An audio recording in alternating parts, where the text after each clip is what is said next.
Hello friends, Siragadikka ஆசை சீரியலை பற்றி கொஞ்சம் பார்க்கலாமா? விஜயா ரோஹிணியை கோவமாக திட்டிகிட்ருக்கான். அதோட ரோஹிணிகிட்ட இருந்து மனோஜை கூட்டிகிட்டு அவளோட ரூமில் படுக்க வைக்கிறாங்க. அதுபோல் முத்துவுக்கு சில உண்மைகள் தெரிய வருது. அது என்னங்கிறத விரிவாக பார்க்கலாமா? விஜயா தண்ணி குடிக்கிறதுக்காக தண்ணி எடுக்க வரும்போது ரோஹிணி கட்டில் உட்காந்துருக்காங்க. மனோஜ் தரையில் உட்காந்துருக்கிறத பார்த்துட்டு விஜயாவை கோவப்படுறாங்க. உடனே ரூமுக்குள்ளே இவ பெரிய கோடீஸ்வரி, இவ மேலே உட்காந்துருப்பாளா, இவ கோடீஸ்வரின்னு சொல்லி என்னை ஏமாற்றிட்டு இப்போ திருட்டு நகையை கொண்டுட்டு என்னை ஏமாத்துறேன்.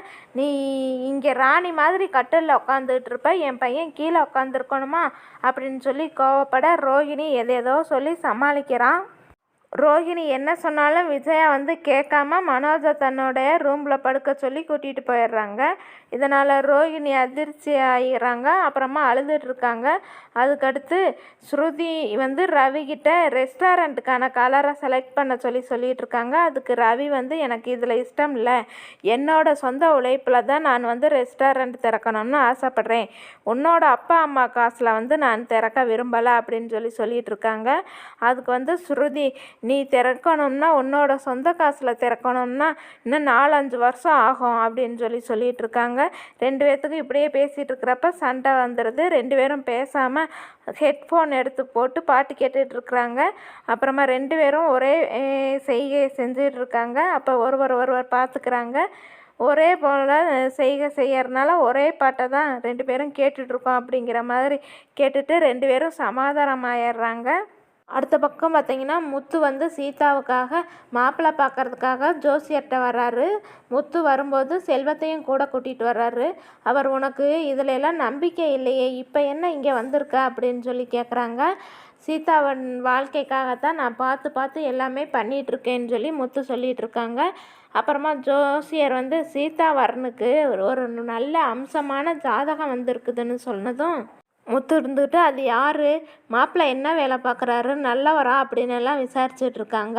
ஜோசியர் அது அருணோட ஜாதகத்தை எடுத்து காட்டுறாங்க. அப்போதைக்கு அருணோட அம்மாவும் வந்துடுறாங்க.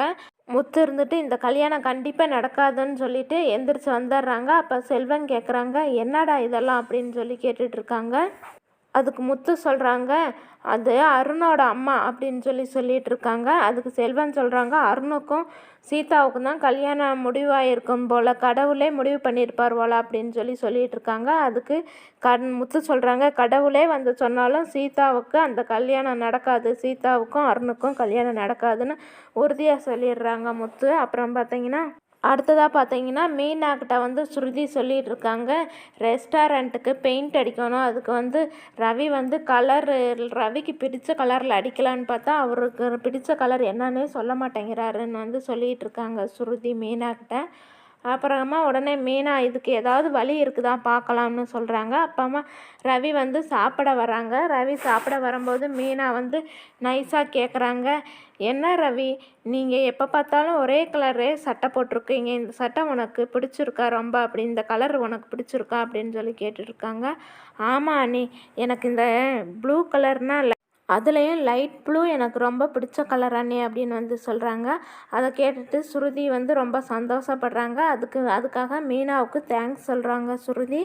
அடுத்த பக்கம் பார்த்தீங்கன்னா ரோஹிணியும் மனோஜும் வேலைக்கு கிளம்பிட்டு இருக்காங்க. அப்போது விஜய் அவங்கள பார்த்துட்டு ரோஹிணியை நிப்பாட்டி திட்டிகிட்ருக்கா, பணம் எங்கடி அப்படின்னு கேட்டுட்ருக்காங்க. 1 வாரம் டைம் கொடுங்க, நான் 1 வாரம் டைம் கொடுங்க ஆண்டி, நான் அதை திருப்பி கொடுத்துட்றேன் அப்படின்னு கேட்டுருக்கான். விஜயா, உனக்கு 1 வாரம் டைம், அதுக்குள்ளே பணம் வரணும், அப்படி பணம் வரலைன்னா நீ மனோஜ் கடைக்கு போகவே கூடாதுன்னு திட்டிகிட்டு இருக்கிறாங்க. அதை கேட்டுட்டு ரோஹிணி அப்செட் ஆகுறாங்க.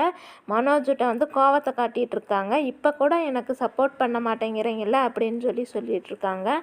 நான் எப்படியாச்சும் இந்த பணத்தை ரெடி பண்ணிடுறேன் அப்படின்னு மனோஜ்கிட்ட சொல்லிட்டு இருக்காங்க. அப்போதைக்கு ஃபோன் வருது ரோஹிணி செல்லுக்கு. ரோஹிணியோட ஃப்ரெண்டு அப்போ வந்து இவகிட்ட தான் நான் பணம் கேட்டிருக்கேன், அதனால கூப்பிட்றா அப்படின்னு சொல்லி மனோஜ்கிட்ட சொல்லிகிட்டு இருக்காங்க. அப்போ கொடுத்துருவாங்கல்ல பணத்தை அப்படின்னு சொல்லி மனோஜ் கேட்டுட்ருக்காங்க. இப்போ கூட பணம் பணம் தான் அப்படின்னு சொல்லி ரோஹிணி மனோஜை வந்து திட்டிகிட்டு இருக்காங்க. சரி நான் கொண்டு வந்து ட்ராப் பண்ணவா அப்படின்னு சொல்லி மனோஜ் கேட்குறாங்க. அதுக்கு ரோஹிணி சொல்கிறாங்க, அப்படியெல்லாம் ஒன்றும் தேவையில்லை, நான் ஆட்டோ பிடிச்சே போய்க்கிறேன் அப்படின்னு சொல்லிட்டு கோவமாக கிளம்புறாங்க. இப்படியாக இன்றைய எபிசோட் முடிவடைகிறது.